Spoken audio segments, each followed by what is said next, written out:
Good afternoon. Hello. My name is Ivan Sokolov. I am a tea historian, candidate of historical sciences. I am engaged in the history of tea trade, the history of the Great Tea Way. As part of our course, we will talk about everything related to tea and tea culture. We will talk about the varieties of tea and the places of its production. We will talk about the types of tea. We will talk about tea sidewalks. We will talk about the benefits of tea for the human body. We will talk about the current state of the Russian and international tea market. We will talk about how to store tea properly, how to choose it, how to brew it correctly, which brewing options are suitable for certain teas. You need to start with the fact that tea is the most popular drink in the world, after water. Tea is both a tree and a bush. The shape of the tree appeared in ancient times, and it is the original one. At a later time, the tea plant was being selected for many centuries, and, accordingly, a bush form appeared. The birthplace of tea is a region that includes a number of territories. First of all, this is the Chinese province of Yunnan and a number of regions of neighboring countries. A small piece of Vietnam, a small piece of Hare, a small piece of Burma is modern Myanmar, and a small piece of modern India. The oldest known tea trees are located on the territory of the modern Chinese province of Yunnan. The oldest living tea tree found at the present time is a tree with an estimated age of 3,200 years. It is impossible to establish the exact age up to a year, since the tree is alive. At the same time, curiously, this tree is artificially planted, that is, it is not wild.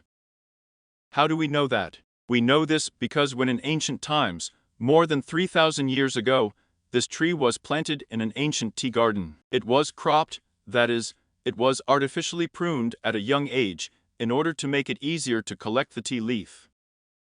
In the same Yunnan province, in the Lenseng region, at an altitude of about 2,700 meters, the oldest wild tea tree on the planet Earth grows. There is a nature reserve there, and 3 ancient tea trees grow in the reserve, which have quite original names by Chinese standards. This is tea tree number 1, tea tree number 2, and tea tree number 3. We are interested in the tea tree number 1. Its estimated age, according to botanists, varies from 2,650 to 2,680 years. And it really is a wild wood. It has grown itself from falling to the ground of the tea seed. Tea is a relict plant, and one of its features is that the growing season in spring is first of all. The plant itself directs most of the nutrients at the point of growth. These growth points are young shoots. The main part of the shoot is the tea bud. It is also called tipsa. This is not an open tea leaf. When it opens, a new escape appears next to it, and, accordingly, a flash appears. In the modern world, tea is collected either in the form of individual buds, extremely rare. These are mostly rare teas characteristic of China, but as a rule, a whole flash drive is collected.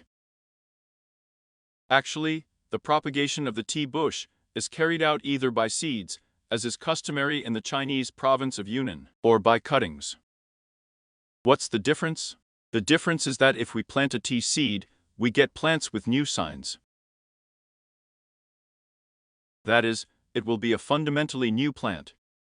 If we take a stalk from some source plant, we get a close clone of this plant. At the same time, when tea is propagated by cuttings, accordingly, several clones of the generations of the tea plant are isolated. And the most valuable is the so-called first clone.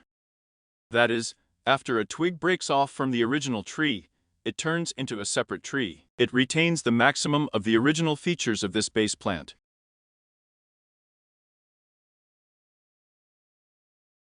I must say that the modern tea culture has been formed quite recently. All those tea ceremonies that you will see in the newfangled tea cubes of modern times are a phenomenon of the mid-20th century. Most of these, as it were, traditions were invented on the island of Taiwan in the middle of the 20th century, and are intended more for tourists and for promoting tea as a drink, selling it with maximum value. In ancient times, tea was a medicinal plant. In the form in which tea is distributed inside China in ancient times and comes to Russia at a later time, it comes precisely as a medicine. That is, they didn't drink tea every day. Tea was drunk if we are talking about Russia of the 17th century, the beginning of the first half of the 18th century, as medicines prescribed by a doctor for head problems, stomach pains, and a number of other problems. Drinking tea as a drink, for example, in Russia began only from the end of the 18th century. Realizing this, let's fast forward back more than 1,000 years. What do we know? We know that when tea was collected, it was not consumed the way we consume it. The first tea was collected leaves, buds, and added these leaves and buds as an aromatic flavor to soups, hot dishes. Just as, for example, we nowadays add bay leaf or parsley to soups and meat.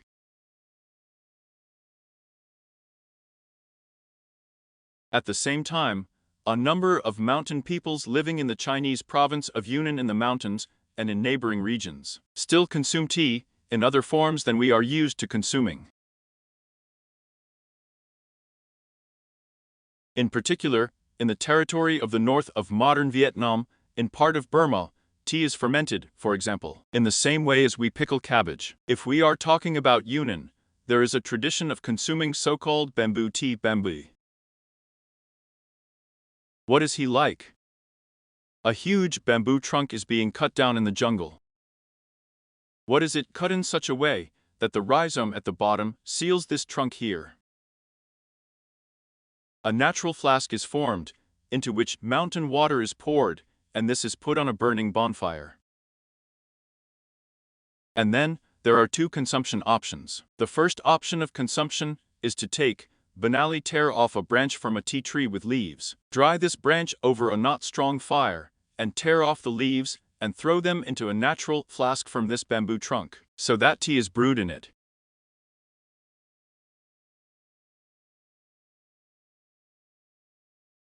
And the second option is used much less frequently. Pluck fresh tea leaf, and therefore, put into the trunk of bamboo. Now about the classification of types of tea. In total, there are 6 types of tea in the Chinese classification. In Russia, the situation is different. In Russia, the state, customs, and official authorities see only 2 teas, black tea, green tea. There are actually 6 types of teas, plus a number of byproducts of tea. 6 types of teas are, firstly, white tea, secondly, green tea, thirdly, yellow tea, and fourthly, red tea. This is the tea that we call black. Then, there are Omsk teas. In fact, this tea is partially fermented, it is no longer green, but it is not yet red, which is black. And there is a group of real dark teas. In Chinese, this is Haika. Now let's talk about these groups in more detail. White tea in Chinese is baichi. This, apparently, is the oldest type of tea. Currently, it is white tea that is considered the oldest. Why? It has the simplest production technology. Tea raw materials are collected. These are either kidneys, or a kidney on a member with sheets, the so-called flush. And all this is suspended in the dim sunlight. After that, the raw materials are carried into the room and dried to the end. At the exit we have white tea. It is quite voluminous, so in the modern world, in the modern tea trade, white tea is usually pressed into pancakes, bricks toki. This technology came from the poorer group. Green tea, if we pluck the raw tea, roast it in a cauldron, we will get green tea. Yellow tea. In fact, yellow tea is artificially aged green tea. It was a tax tea, tea for the emperor. That is, if we take tea raw materials, fry it in a boiler. This is a metal boiler, which is usually smeared into the stove, which is heated with firewood. Or, more modern variants, electric furnaces are used at a temperature of 90 to 180 degrees, depending on the specific type of tea, on the province, on the presence of moisture in the leaf, and so on.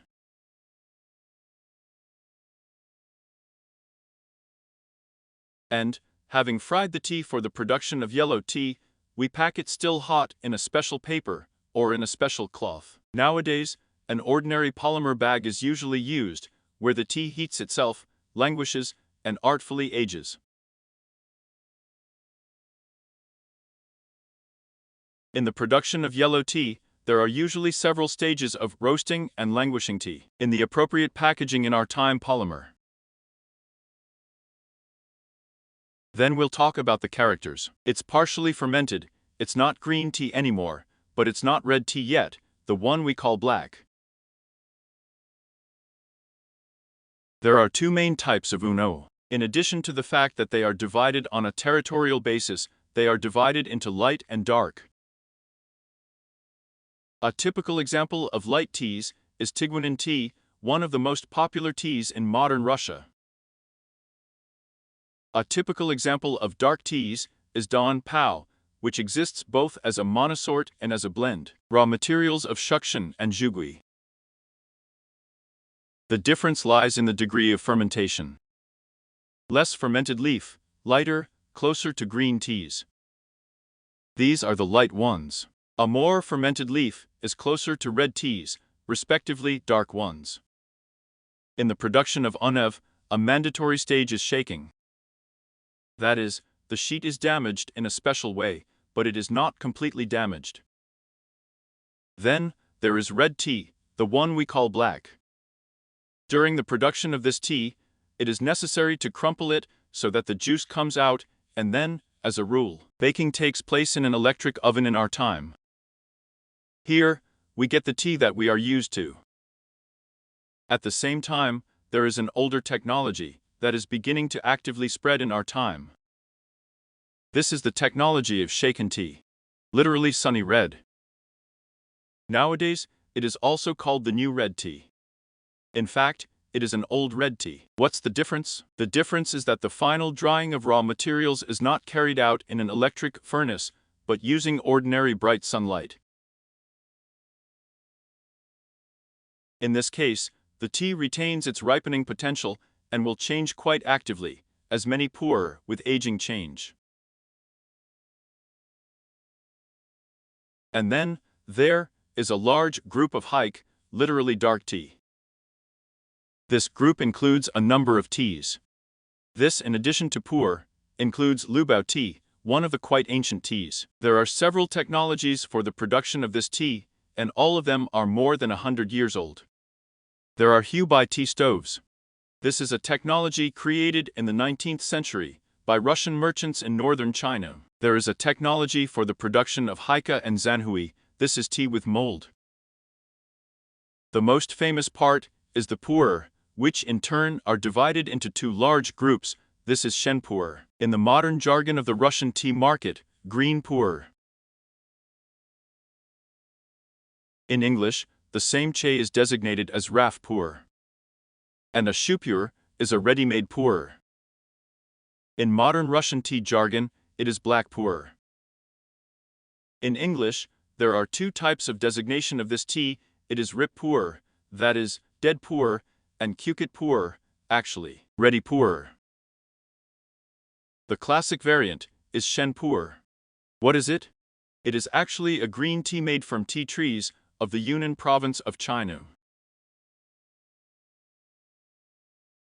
Unlike bushes, this raw material has a huge aging potential, and if, let's say, green tea and light una are teas with a limited shelf life, then this shelf life is actually unlimited for shenpu'er. Another thing is that moving a certain stage of maturation, this tea ceases to be a gastronomic product and becomes a subject of collecting, investing, and so on. As for shopware, This tea is made by Chinese technology water. Important Sterawani. The basic part of the technological stages of production was borrowed from another ancient Chinese tea, luba, modernized in the late 60s, early 70s of the 20th century.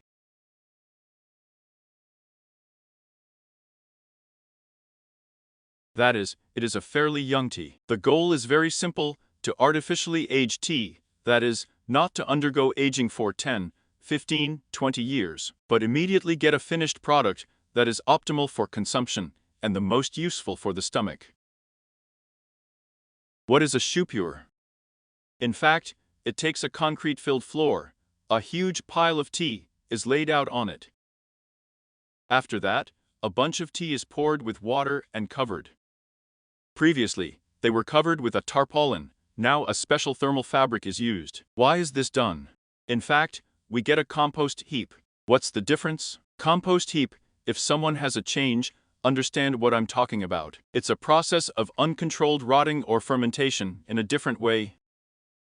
In terms of shupure production, this process is quite tightly controlled for 40, sometimes 60, sometimes 90 days, depending on the strategy chosen by the technologist. Temperature is controlled, rotting, tea is periodically thrown, if necessary, water is added, and so on. What do we get at the output? At the output, we get the most fermented tea, which is very useful for the stomach. You should not be afraid of what I said. If we take most of the modern products that are useful for the human stomach, for example, kefir, fermented baked milk, wine is the same, cheese with mold. These are all products that are obtained due to the work of microflora. It's the same with tea. As there is, let's say, cheese with mold, there is also tea with mold, for example, alder kika.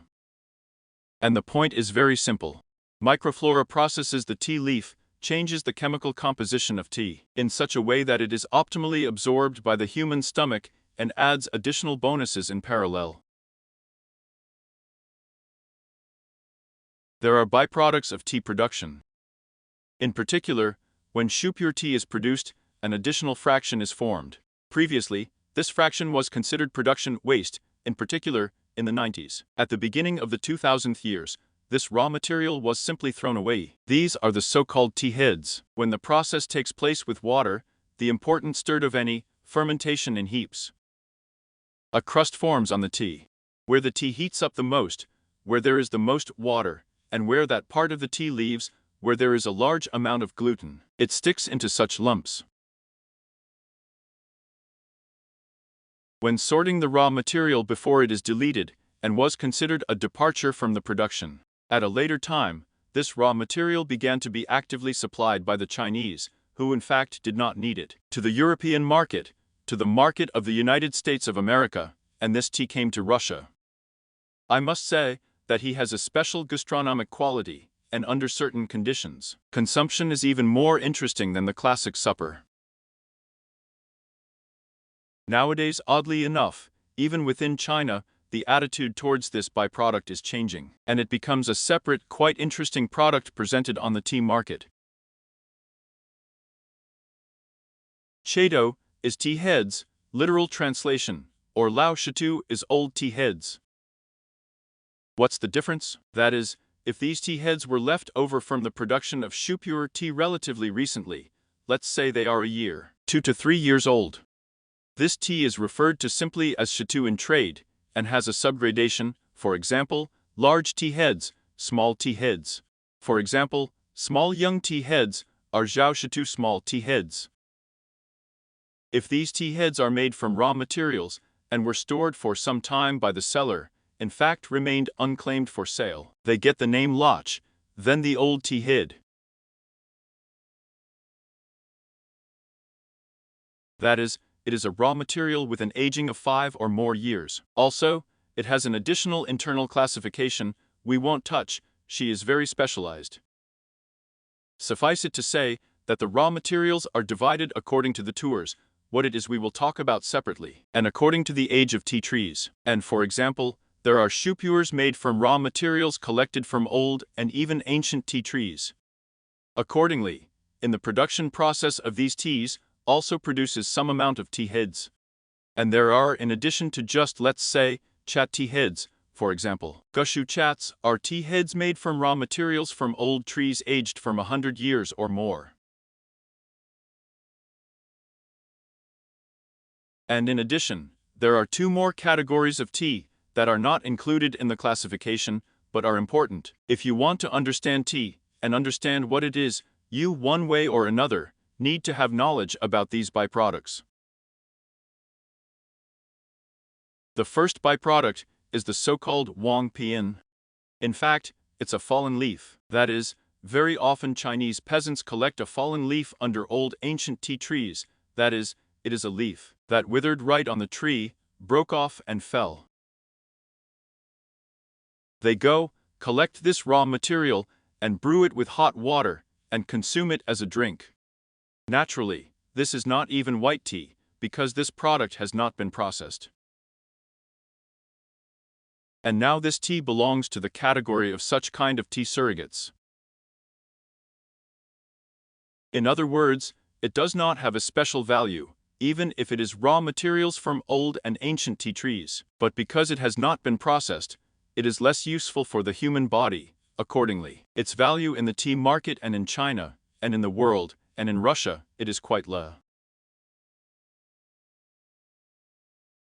And very often, for example in Russia, this product is used to deceive the consumer. In other words, it is a fallen leaf that actually costs nothing. It is given out for elite tea, which, accordingly, it is not. And the second category, which cannot be ignored, is the so-called Gaba tea. In the modern Russian market, this tea is known by the direct transliteration of the English abbreviation Gaba, and, accordingly, it is usually called either simply Gaba or Gaba tea, but the more correct scientific name is Gaba tea. Tea with a high content of gamma-amine butyric acid. The technology of this tea, the production of this tea, was invented by the Japanese. It appeared in industrial production in the second half of the 20th century.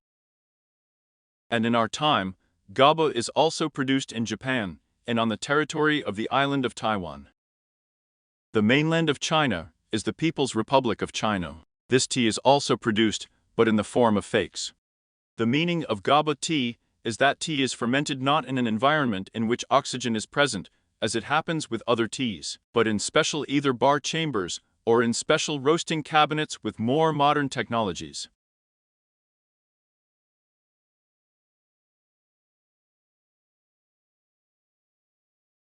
The point is that the raw materials are placed in this special cabinet, from which oxygen is removed and replaced with nitrogen. Then, heating occurs. Heating takes place in a vacuum, and a significant amount of gamma-aminoacidic acid is produced inside the tea leaf. This is quite a useful substance. In a normal person, it is produced naturally, and it is a kind of brake on the central nervous system of a person. When we need to relax, the brain gives a command, the body produces GABA.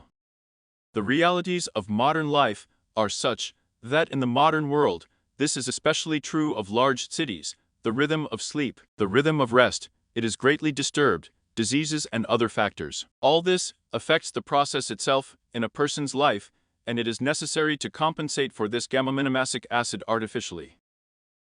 It can be compensated by using dietary supplements in the form of such tablets, or a more natural option is the consumption of GABA tea.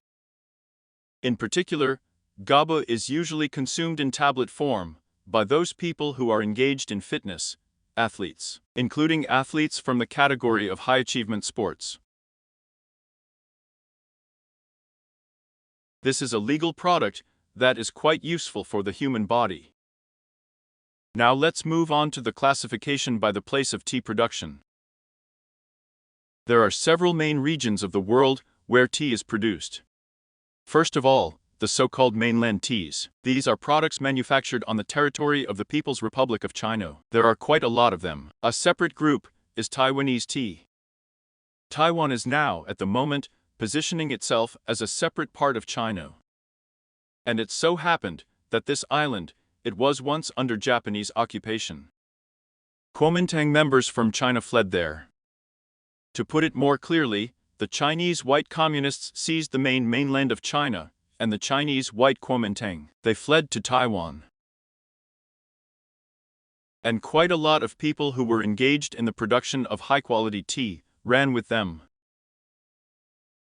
That's why Taiwan has formed a special tradition and production, and a special culture of tea production, which combines the traditions of Japanese tea growing, Chinese old tea growing from the era of the last Chinese dynasty, and modern technologies. This is also Taiwan.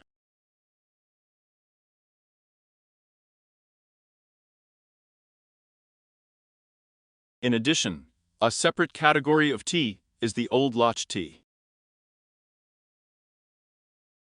It should be noted that if you or your grandmother have preserved packs of old Soviet tea on the mezzanine, this tea cannot be called old tea. This is a product that is simply unusable. However, technology appeared in old China. Nowadays, it has been preserved almost only on the island of Taiwan. The meaning of technology is that a certain amount of yun tea is aged. Periodically, this raw material is baked. Usually, they take a certain amount of tea raw materials and put it in a special breathable pottery.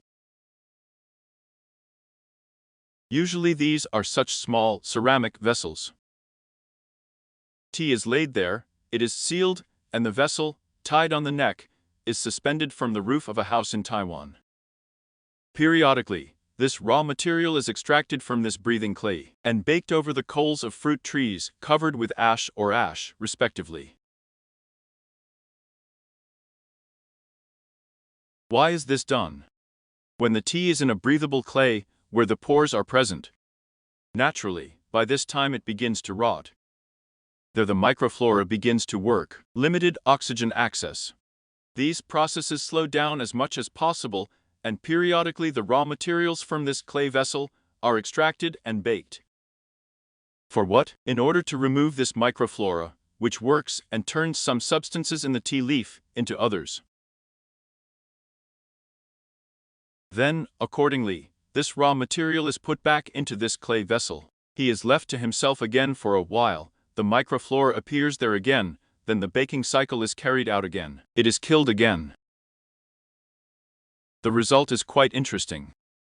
After several years of aging, this product, which is located inside a clay vessel, acquires certain medical properties. And these lotcha are old hus. They are used in traditional Chinese medicine, in particular, as a powerful enough substance to fight pathogenic microfa in the human stomach. There are modern medicines, for example, Denu, which kill pathogenic microflora. They kill several varieties of this microflora there. In fact, there are quite a lot of chuck inside this microflora, and voucher they are, these old teas. They are quite useful for old people, people who have quite severely disrupted metabolic processes in the stomach and intestines. Japanese tea. I must say that the Japanese tea culture, it is actually Chinese. And since the 6th, from the 8th century AD, tea and the culture of its production from mainland China, from the Chinese Empire, came to Japan together with Buddhist monks. In Japan, these traditions have been preserved in many ways, and the Japanese tea ceremonies that we see today are somewhat modified traditions that existed in China during the Tang Dynasty. At the same time, this culture, China naturally, has gone ahead over these centuries. It has changed quite rapidly, and in Japan, the development of tradition has been very much slowed down. The next legion of production is India, and another Zion. I must say that Indian tea is a rather late phenomenon by historical standards. The first attempts to breed tea in India were made by the British at the end of the 18th century. They were unsuccessful. At the beginning of the 19th century, these attempts were more successful, but the first large batch, the commercial volume of tea, which was exported from India and sold on the London Tea Exchange, is 1848th year. Accordingly, this is the middle of the 19th century. That is, Indian tea is nothing by historical standards.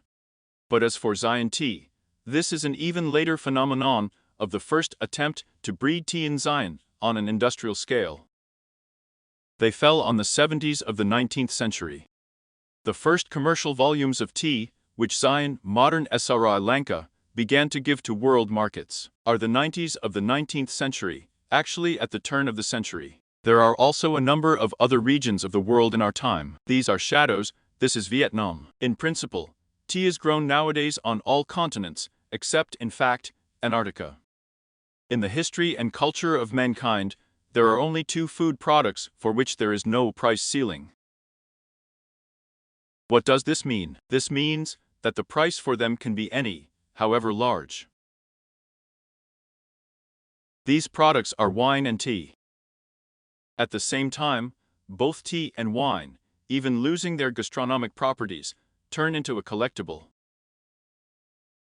Wine for Europe is a system-forming product.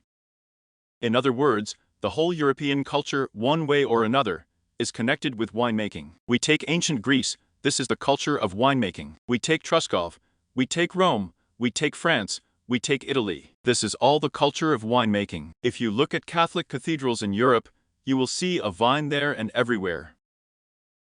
Wine is used in Christianity for communion.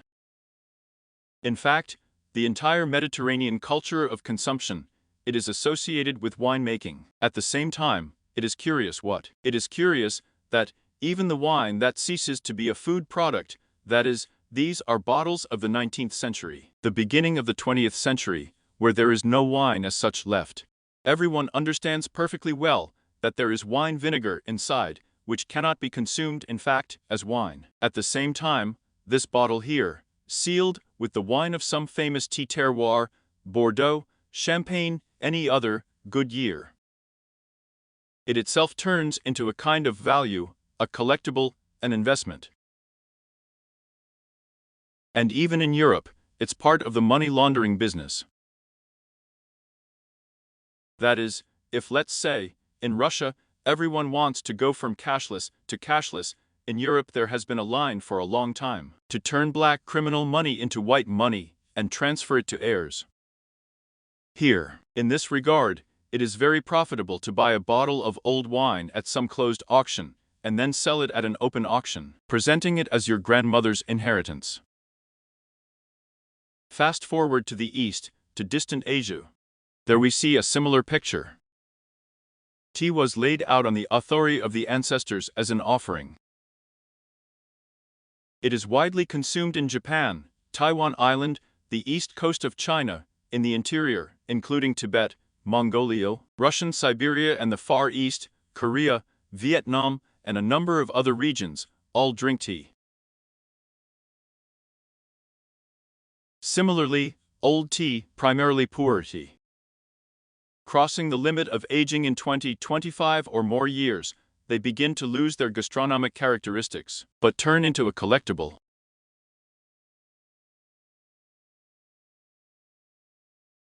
For example, in the 2016 year of the Pancake period of the Cultural Revolution in China, this period from 1966 to 1976 years cost about 27 million rubles for the pancake. The classic pancake weight is 357 grams. Now the same pancake, a few years later, costs significantly more. A sidewalk is a combination of natural and climatic conditions characteristic of the place of growth of a particular plant. The amount of sunlight, the wind rose, the mineral composition of the soil, microflora, the influence of related plants and other factors. If we are talking about wine, this is Bordeaux, this is Champagne, this is a number of other regions, where there are certain natural and climatic conditions ideal for the production of certain wines. The microorganisms that are in this soil, they also affect the taste of wine in many ways. From this place, the wine will be perfect, but 2 kilometers to the left, the taste of wine will be even in a good year, it's still worse. The same thing exists with respect to tea. Often, tea from one side of the mountain has one taste, and once we collect tea from the other side of the mountain, we get a different taste. There are famous tea sidewalks in China, but typical examples are Lao Banzan, a village of old foundations, or a village of old traditions depending on the translation variant. This is a mountain range inside, which in turn is part of the large and Buangshan mountain range, which runs through a significant part of the USA Bana. On this mountain, there is a garden of old and ancient tea trees. There is enough good soil, highly mineralized, with a lot of iron. And the combination of a large number of sunny days a year, fogs that cover this mountain. It is the combination of all these numerous factors that gives certain characteristics to the raw materials that are collected in these places. After processing the tea leaf and turning it into a finished product, Shen Puers are mainly made there. This tea has certain organoleptic characteristics that are very highly appreciated by connoisseurs. In particular, there are signs of how to distinguish tea from Lao Banya, but from a number of other terroirs. For example, Huamener. This is another Chinese village located a little lower down. There is also a garden of ancient and old tea trees there. The oldest tea tree, Huameni, has an age of 1,400 years, it would seem, but nevertheless, this raw material is valued much lower in China than in Abanjan. And usually in the domestic Chinese market, raw materials collected in Mana are used to forge Laobanjan products. Banzan called the following for tea. First of all, the local tea trees. They are relatives and have a characteristic feature. This is a very thin, very long kidney. This is what makes it possible to distinguish this tea visually from, in fact, teas from other places. It is precisely by these buds that it is possible to distinguish this raw material very accurately, even visually, from any other tea pavement in China. And the second point is a special organoleptic. That is, when you drink this tea, it is very bitter, but then after a few seconds, a pronounced sweetness begins to come out of your throat. The second famous terroir, which can be cited as an example, is the terroir of Binda.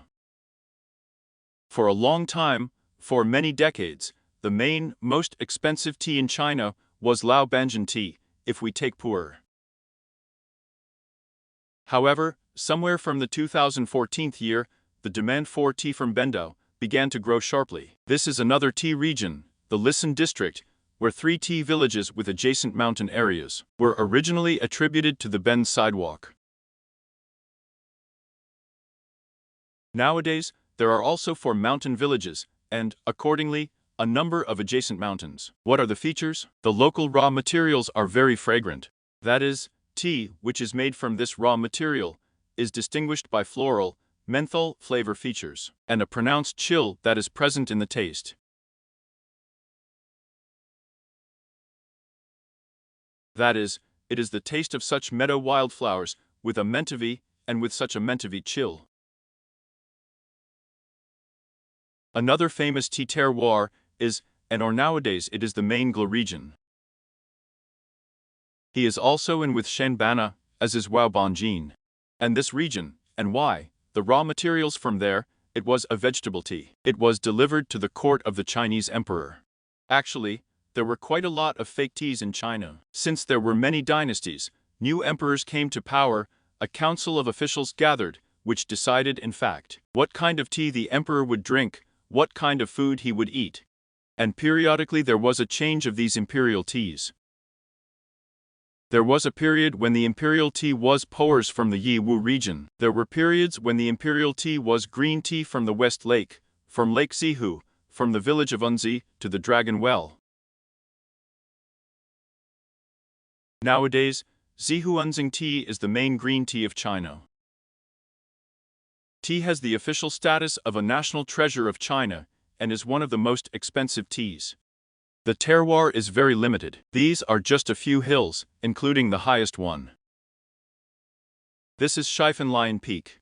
Accordingly, this tea is practically not represented on the Russian market. What is presented is, of course, fakes. Here's the original. Here, there was a period when yellow teas were Podotny teas.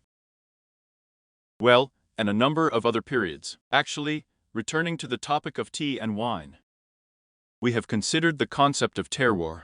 We need to consider a number of concepts, without which it will be unclear what's what. In the Chinese tea grower, there is the concept of tuwuchen. It's early spring. I must say that most of the teas have spring tea that is valued as much as possible. This is due to a number of points. First of all, the tea plant over the winter, when the tea leaf is not collected from it, it accumulates a large amount of useful substances, processes them. And in the spring, it's March, April, May, directs to the points of growth. These are these tea buds tips and young flushes to victory. And this tea is as expensive as possible. Summer tea, collected in the summer, is as a rule, already significantly cheaper. And autumn tea is even cheaper. Of course, there are exceptions to all the rules. For example, for teas of the Yun category, autumn fees sometimes cost significantly more than summer ones. This is due to the fact that the texture of the sheet is important for the production of ends. The bigger the leaf, the more fleshy it is, the more potential it has, and as a rule, the better tea it turns out to be. Accordingly, autumn uns, they have a bright floral rich aroma, bright rich taste. And this is the rare case when autumn tea can cost more than summer, and often even more expensive than some spring fees. In addition, in our time, spring flowers have become popular for another reason. This is due to the fact that insects do not appear in the spring yet, respectively, the bushes are not sprayed with any chemicals. If we talk about the summer period, then China, India and Xi'an are the widespread use, respectively, of quite toxic chemicals that are used to kill insects that can damage or simply eat a tea leaf.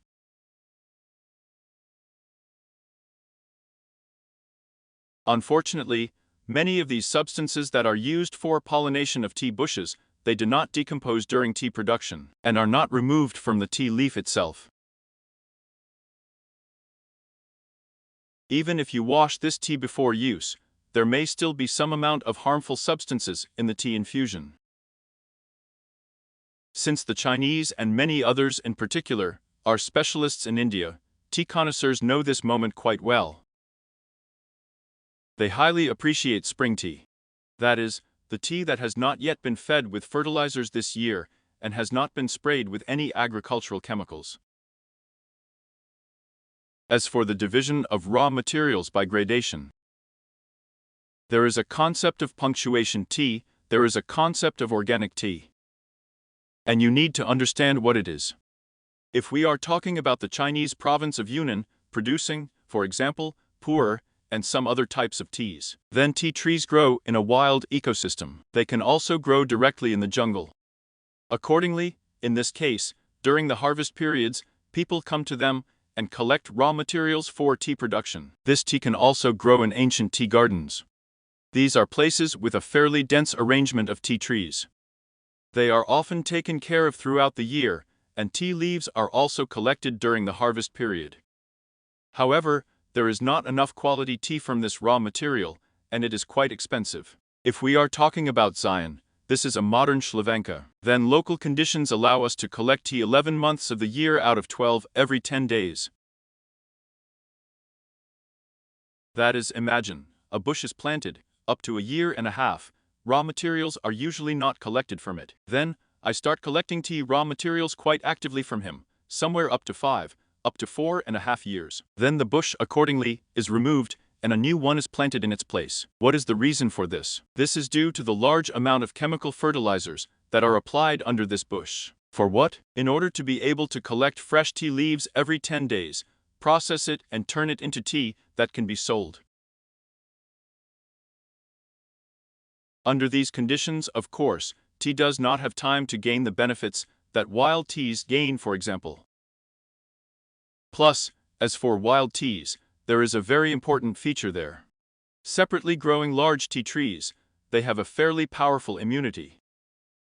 I must say that there are quite a lot of old tea trees in this large region, formed by the Chinese province of Yunnan, and a number of neighboring regions.